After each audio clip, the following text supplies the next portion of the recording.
Welcome to Duke Fuqua Insights, a podcast where we explore faculty research and the actionable takeaways for business leaders at every level. When universities get federal research grants for things like clinical trials for cancer treatments or understanding the health risks of hurricane flooding, a big chunk doesn't actually go to lab work. It goes to keeping the lights on, maintaining equipment, and handling compliance paperwork. Those expenses are called indirect costs. Today, we're getting a behind-the-scenes look at how the U.S. government funds scientific research. My name is Tanner Morgan, a recent Fuqua MBA graduate, and I'm joined by Fuqua Professor Daniel Gross. He's an expert on the economics of innovation, science policy, and how institutions shape technological progress. In this episode, he helps us unpack how indirect cost funding works, why it matters, and what might happen if it were to suddenly disappear. Professor, thanks for joining me today.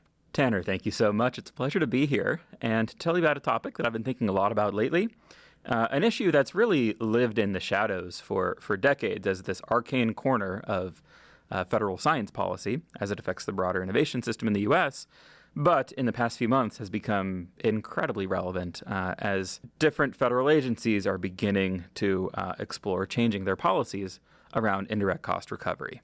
Yeah. So to start off, can you please walk us through what indirect cost recovery, or ICR, is and why it's necessary for scientific research funding in the United States? Great. This is exactly the place we ought to start. And I think we should do so by first thinking about what the cost structure of research looks like. Scientific research generally incurs two categories of costs, fixed and variable. The variable costs are what we call the direct cost of research. These are project-specific and include things such as salaries, in shares of full-time equivalents, or consumable supplies. Indirect costs, on the other hand, are costs that are not easily assigned to any one research project. Think about things like lab space, data and computing resources, the cost of complying with numerous regulatory requirements, such as around safety and security, even heating and cooling costs, utilities costs. Just like commercial firms, universities have fixed costs like these. This is the overhead cost of doing research. Now, indirect cost recovery, or ICR, as we'll call it, is historically how the U.S. government has paid for the fixed costs of the research that it funds. For the last 60 years, the way this has been done is by paying universities and other research institutions an institution-specific fixed percentage increment over the direct costs of the research it supports, and this increment is known as an indirect cost rate. ICR rates are negotiated between the federal government and federally funded research institutions every few years, usually supported by many hundreds of pages of documentation through this carefully audited and accounted process. But this rate is what is designed to really compensate federally funded institutions for their investments in infrastructure and in other overhead expenses that support the research they do, particularly that they do for the federal government. And without this indirect cost recovery, universities would have to pay for this fixed cost themselves. And many simply either couldn't afford to do so or wouldn't be drawn to doing research for the federal government, the kinds of science that the public seeks these universities to undertake. So you've written that the United States doesn't have a national university system like many other countries around the globe. How does that shape the way we fund research here in this country, particularly through indirect cost recovery? Great, that's a good question. And when you think about what research and innovation systems look like around the world, many countries actually do have, as you said, national university systems where their budgets come directly from the government. That's not the case in the U.S. The U.S. has historically had a much more decentralized system, kind of mimicking the more federalized structure of state and local government in the U.S. too, not to mention a whole category of private institutions, many of which are among the most productive and successful in the world. In this context, the U.S. government primarily funds research by providing grants for individual research projects rather than block grants for institutions or for infrastructure specifically. And indirect cost recovery has become the key mechanism for helping institutions recover the full cost of research as it's paid over the direct cost of each individual grant. So ICR is, by a large margin, the main way that infrastructure and other fixed costs that are necessary to conduct modern scientific research are compensated. And it works like this, just to put a little bit more meat on the bone of what it is we're talking about. Look, Duke University has a 61% indirect cost rate. And that means that if I propose a grant to the NSF for, let's say, $100,000 of direct costs that might pay for example, data, might pay for OpenAI API credits, it might pay for research, staff salaries, and other things like that, I would budget in another $61,000 on top of that $100,000 for indirect cost recovery.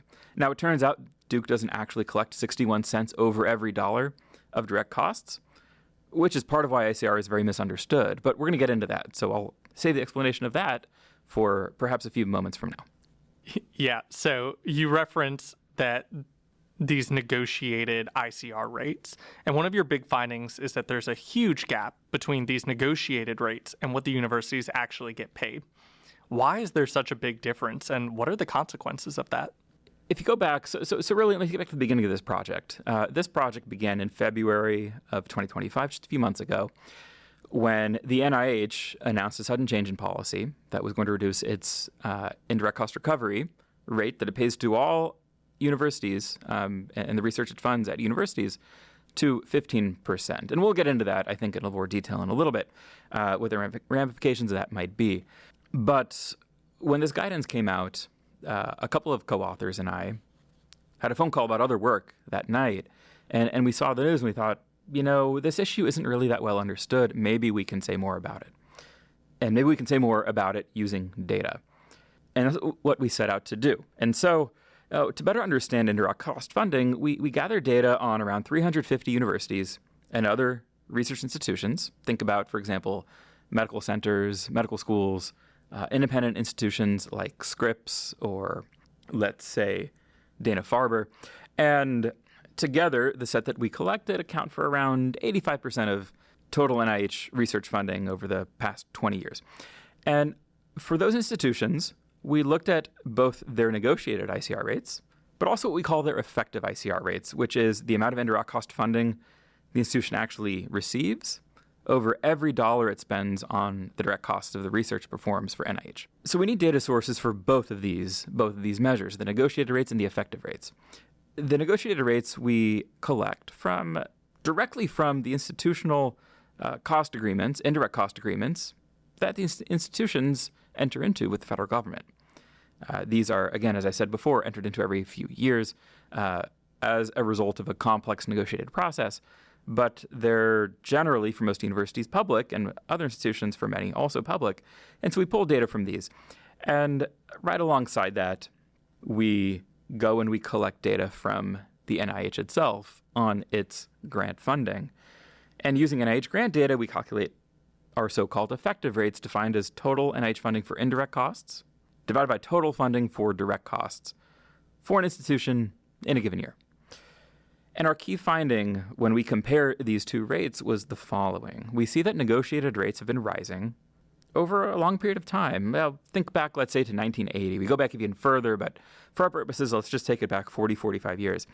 When you think about what the rate consists of, I won't get into too much of the mechanics of how negotiated rates are computed, but suffice it to say, in short, that these negotiated rates essentially reflect universities and other institutions' recent indirect costs that are assignable to federally sponsored research, divided by a cost base, a direct cost base associated with federally sponsored research too. And so you divide one way by the other and you get a rate. And the fact that this rate has been going up over time has been triggering growing concerns that really the overhead costs of research have been growing inexorably, and potentially due to administrative bloat. I think that's kind of the intuition that a lot of the public, or at least the policymaking world, gets from this. On the other hand, however, if you actually look at the effective ICR funding, that is to say what's being paid out, which you get from the NIH data itself, it turns out that effective ICR rates are much, much lower than negotiated rates, and moreover, they haven't really changed in 40 years. If you look at NIH's annual budget, the share of total grant funding that goes to indirect costs has been roughly constant for the last 45 years. And so even though many institutions have these negotiated rates between 50 and 70% over every direct cost dollar, what they're actually getting is much lower, more like 30 to 50%. And so then, look, we arrived at this puzzle or this question. How do you explain this paradox of one rate that tells you one thing, another rate that tells you another thing? What we figured out, what the evidence generally points to, is a subtle but very crucial distinction between them. Negotiated rates are calculated off of a modified direct cost base. That modification reduces the direct cost base off of which those rates are both computed and applied. The idea being that there are certain direct costs that the government has decided we're not going to provide indirect cost recovery over. But that means the consequence of that is that for a given level of overhead at any particular institution, when the direct cost base off of which you can collect recovery or funding for that overhead, when that base declines, the rate at which you collect indirect cost recovery has to go up in order to compensate, in order to continue funding the same set of overhead costs. You end up with this mechanical relationship. The direct cost base that enters the denominator of this rate is going down, or things are holding it back, and the overhead itself that a university is incurring is not changing. As a result, the negotiated rate is going up. The effective rates are computed off of not this modified cost base, but really the total direct cost funding that a university gets. And as a result, that stays unchanged. It comes down to really to accounting. And it wasn't until this paper that I came to really appreciate how much surprise we can find in accounting.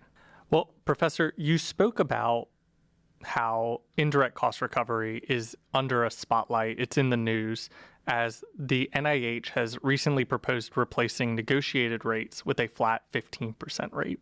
For people outside of academia, why should the broader public care about something as technical as an ICR? What's at stake for them? Great question. If I haven't lost you already, right, after that incredibly, ultimately detailed explanation of what ICR is and how it works and why we're seeing the patterns we're seeing and why this matters to begin with, the truth is the devil of this stuff is in the details. At a higher level, look, think about what ICR actually supports.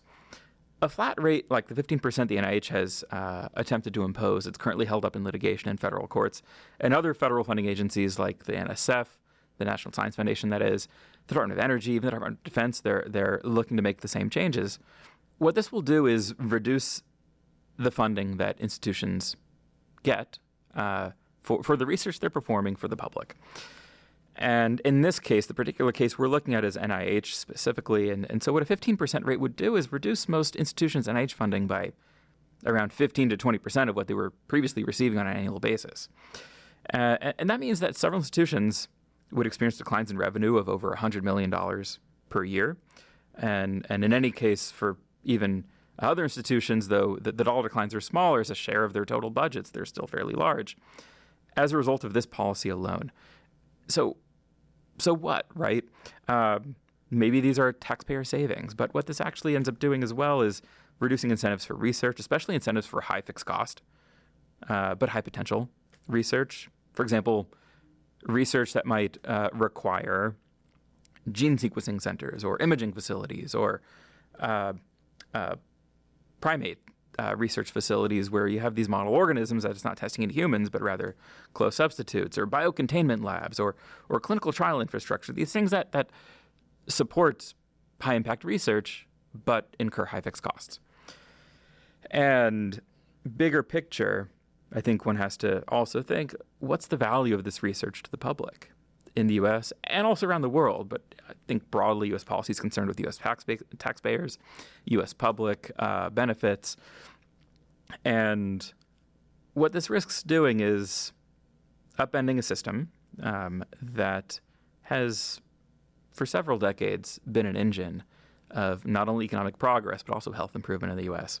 And the fruits of these investments are really what's at stake. And perhaps I can get into the details of those fruits in just a little bit too. So your analysis has shown that some of the institutions hit hardest by this proposed change are the ones that are most connected to commercial innovation, things like new drugs, patents, or startups. Can you walk us through that finding and what some of the implications of it are? I mean, this is where the rubber really starts to meet the road, right? It's not just about how are we supporting scientists and science and the work being done in the labs, but really how does this come out of the lab and into the field and ultimately into the public? So here we collected additional data on NIH-funded science, private sector patents that cite that science, and new drugs that were developed over the last 20 years to explore how NIH-supported research, scientific research, connects to U.S. biomedical innovation. And what we found here is that institutions that are most likely to lose funding, and particularly those that lose the most funding, under a 15% ICR rate, are also those whose research is most often cited by companies creating commercial products. For example, institutions that would face a 10% larger decline in NIH funding under this policy. On average, their NIH-funded science is cited by 30% more private sector patents.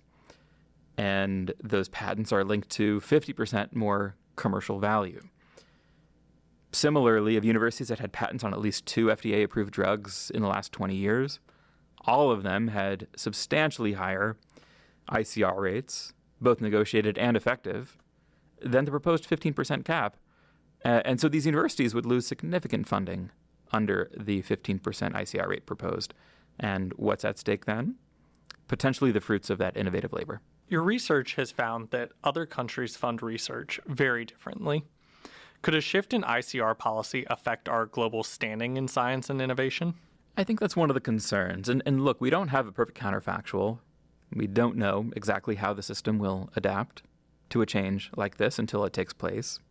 There's been nothing quite this systemic, especially around ICR policy, in quite some time.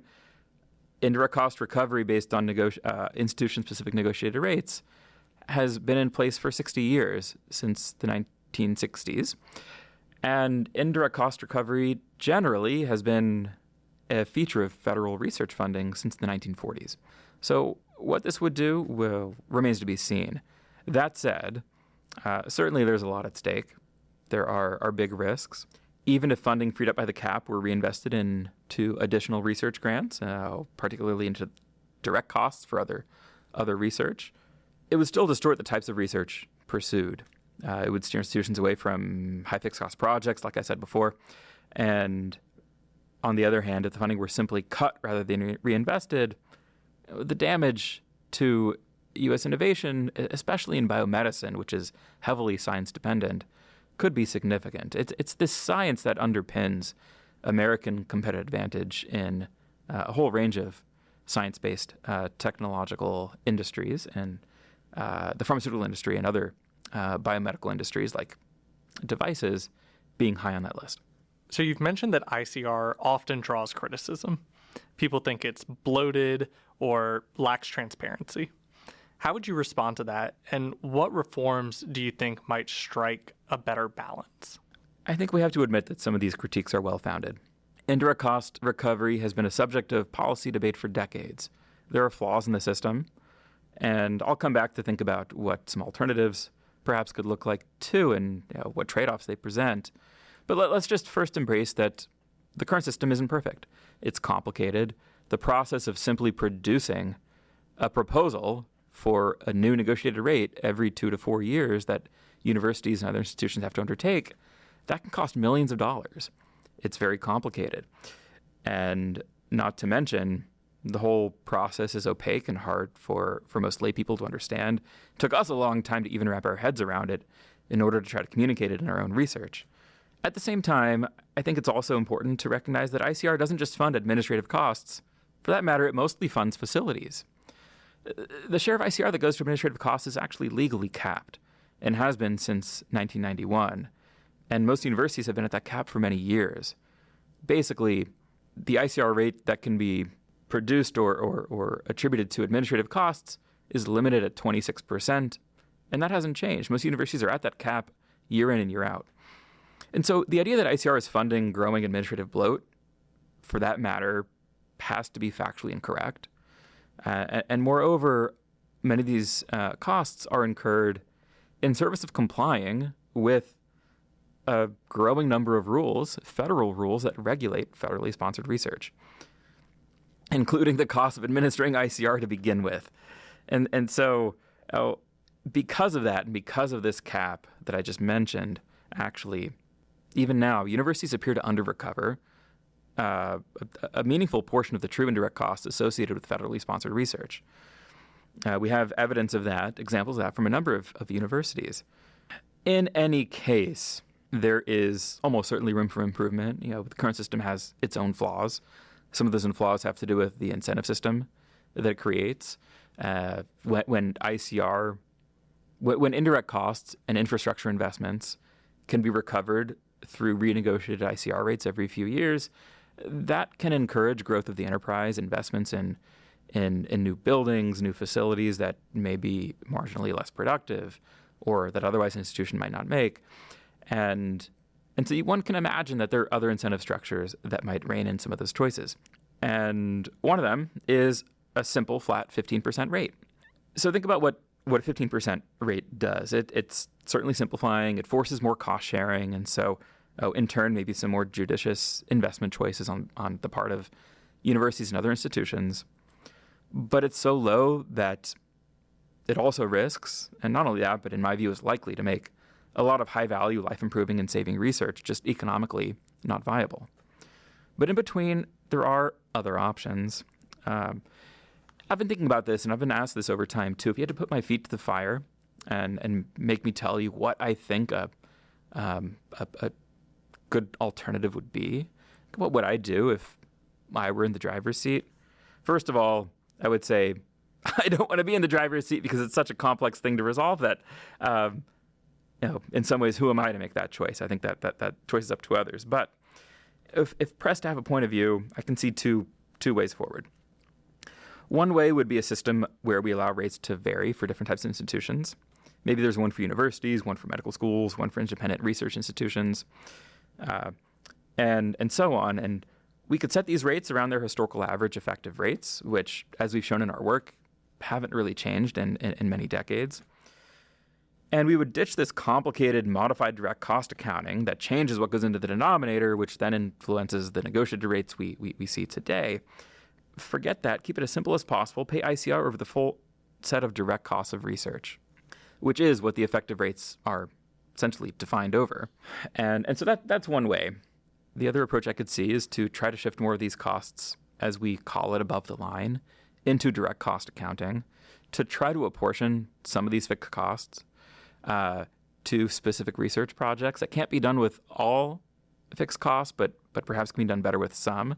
And so the system can be moved more in this direction. And so incidentally, or perhaps not incidentally, these are similar to the ideas that a recent working group on the issue that consists of administrators from several leading U.S. universities called the Joint Associations Group, or JAG.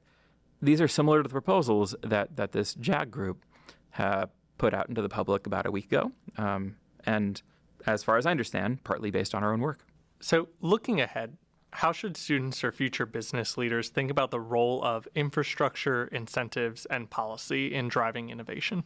It's a great question, and this can actually turn into a big picture question. So I think I'm going to take this up one level to think about the role of federal funding in the U.S. innovation system, not only for infrastructure, but for other activities too. To me, it's useful to embrace, or at least recognize, that the federal government, universities, and industry have been working together for generations to advance science and innovation in pursuit of really three ends. One is bolstering national security, another is supporting and promoting economic prosperity and growth, and a third is improving health. Of course, the NIH is the engine behind U.S. biomedicine, the largest single funder of biomedical research in the U.S. and the world, for that matter, too. But this partnership has brought us everything from antibiotics to AI. It's won wars, it's ended pandemics. Think about where we are today compared to where we were a century ago. A century ago, the U.S. government had very little role in supporting science, and science was much smaller in scale and in its impact than it is today. This changed in World War II when exigency, really the urgency of the moment, inspired a collaboration between the government firms and universities to develop science and technology for war to solve problems that just needed urgently solving. And so it was in this moment of need that a new relationship, this new collaborative partnership was formed.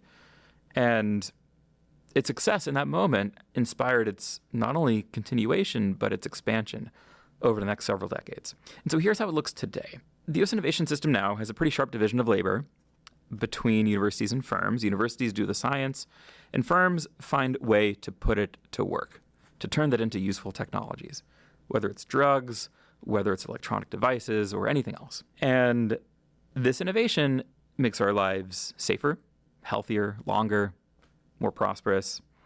And in the background of this flywheel sits the federal government, which funds most of the science.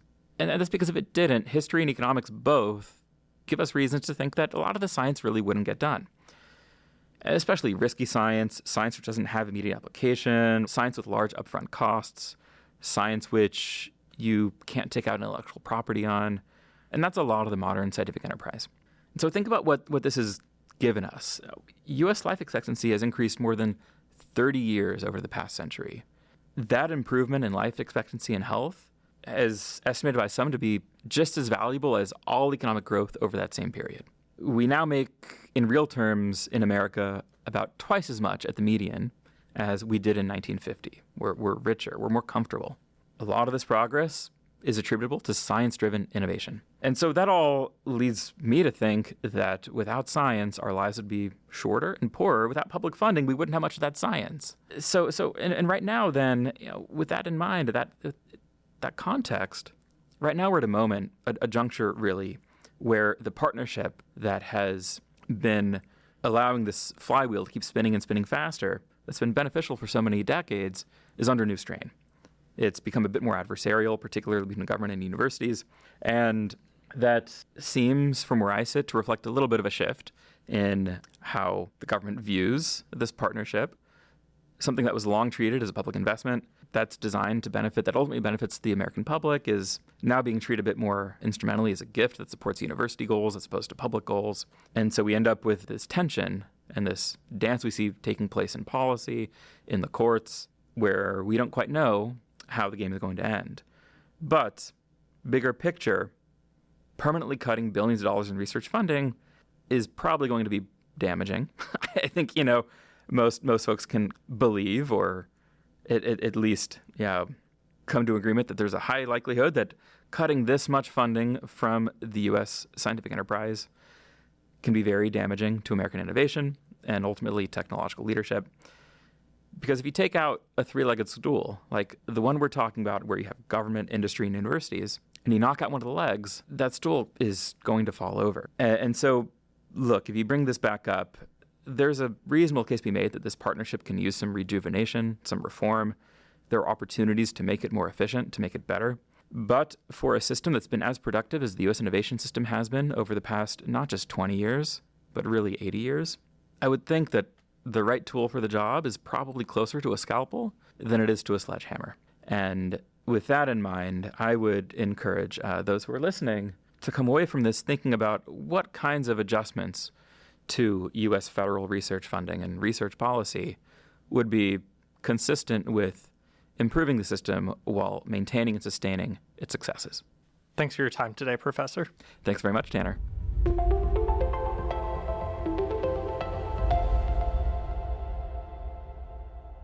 Duke Fuqua Insights is produced by the Fuqua School of Business at Duke University. You can learn more at fuqua.duke.edu/podcast.